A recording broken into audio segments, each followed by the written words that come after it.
মূলত আমরা এখন কাজ করছি যে এই গত সরকারের বয়স তো বোধহয় কত 12 দিন না কয়দিন হলো, হ্যাঁ 14 দিন হলো, 14 দিন, হ্যাঁ হলিডে বাদ দিলে 12 দিন, সব মিলে 14 দিন। তো আমরা ইতিমধ্যেই ফ্যামিলি কার্ড প্রতিশ্রুতি দিয়েছিলাম, আমরা সেটার কাজ শুরু করেছি এবং পাইলট প্রজেক্টের মাধ্যমে এটা বন্টন শুরু হয়ে যাবে।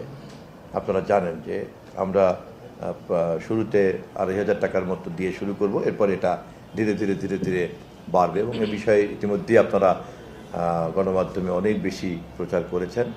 আমরা চাই যে এটা একটা যুগান্তকারী পদক্ষেপ এবং ভবিষ্যতে যে কোনো সরকার যাতে এটাকে বহাল রাখে এবং এটা যেন কোনো একটা রাজনৈতিক প্রতিশ্রুতি আকারে কেউ না দেখে, এটা নারীর ক্ষমতায়ন আকারেই যাতে দেখে, সে কারণে আপনাদের প্রতি আমি একটা নৈতিক আহ্বান রাখলাম যে আপনারা এই নারীর ক্ষমতায়নের এই উদ্যোগটাকে এমনভাবে ঘরে ঘরে পৌঁছে দিবেন যে আপনাদের প্রচারিত সংবাদের মাধ্যমে এটা একটা আমাদের নারীদের এবং তথা আমাদের সকলের জন্যই এটা একটা প্রতিষ্ঠিত মৌলিক অধিকার হিসাবে যেন শিকড় গেড়ে বসতে পারে। এই জন্য আমি আপনাদের কাছে আহ্বান রাখলাম। আপনারা জানেন যে আমরা কৃষক কার্ড দেওয়ার সিদ্ধান্ত নিয়েছি আমাদের মন্ত্রিসভার বৈঠকে এবং সেটার কাজও শুরু হয়েছে। আমরা অতি দ্রুত পাইলট প্রজেক্টের মাধ্যমে কৃষক কার্ড, স্মার্ট কৃষক কার্ডগুলি আমরা বন্টন করতে শুরু করব। আমরা কৃষি ঋণ মওকুফ করেছি 25শে ফেব্রুয়ারি পর্যন্ত। 10,000 টাকার কৃষি ঋণ গ্রহীতা সুদে মূল্যে সব মওকুফ হয়ে যাবে, 10,000 টাকা পর্যন্ত তার মওকুফ হয়ে যাবে। এবং এ প্রসঙ্গে নিশ্চয়ই একথাও মনে করিয়ে দিতে হয়, যেখানে লক্ষ লক্ষ কোটি টাকার ঋণ খেলাপিরা ঘুরে বেড়ায় এবং রাষ্ট্রের পৃষ্ঠপোষকতায়, সরকারের পৃষ্ঠপোষকতায় এইভাবে ব্যাংকের তহবিল তছরূপ করা হয়েছে, ঋণ খেলাপিরা এইভাবে রাজত্ব করে বেরিয়েছে।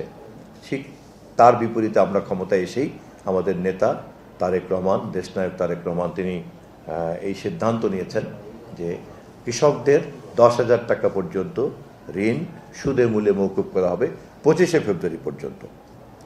এবং এতে যে পরিমাণ টাকা আসে তাতে আমরা হিসাব করেছি যে এই মওকুফের ফলে যে প্রণোদনা তৈরি হবে, সেই প্রণোদনা আমাদের কৃষি অর্থনীতিকে বেগবান করবে এবং জাতীয় অর্থনীতিকে সমৃদ্ধি দিবে, যার ইমিডিয়েট বেনিফিটটা আমরা হয়তো এই মুহূর্তে দেখতে পাবো না, কিন্তু এর একটা সুদূর প্রসারী বেনিফিট জাতি পাবে। আপনারা জেনে আনন্দিত হবেন যে আমরা দেশের সমস্ত ইমাম, মুয়াজ্জিন এবং খাদেম সাহেবদেরকে আমরা ডাটাবেজের অধীনে আনবো এবং তাদেরকেও আমরা একটা সম্মানী ভাতার অধীনে সংযুক্ত করব এবং আমরা চেষ্টা করছি ঈদের মধ্যেই এই প্রকল্পটাও আমরা শুরু করতে চাচ্ছি। ফলে সরকার গঠন করার পরেই কিন্তু আমরা ইতিমধ্যেই প্রতিশ্রুতি অনুযায়ী জনগণের জন্য এই সেবাগুলি আমরা কিন্তু ইতিমধ্যেই দিতে শুরু করেছি। মাত্র 14 দিন বয়স আমাদের সরকারের।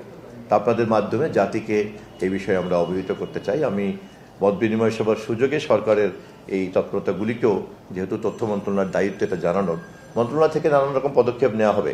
আমি কথা বলার সুযোগের কারণে আমি একটু সুযোগ নিলাম আপনাদেরকে জানানোর জন্য।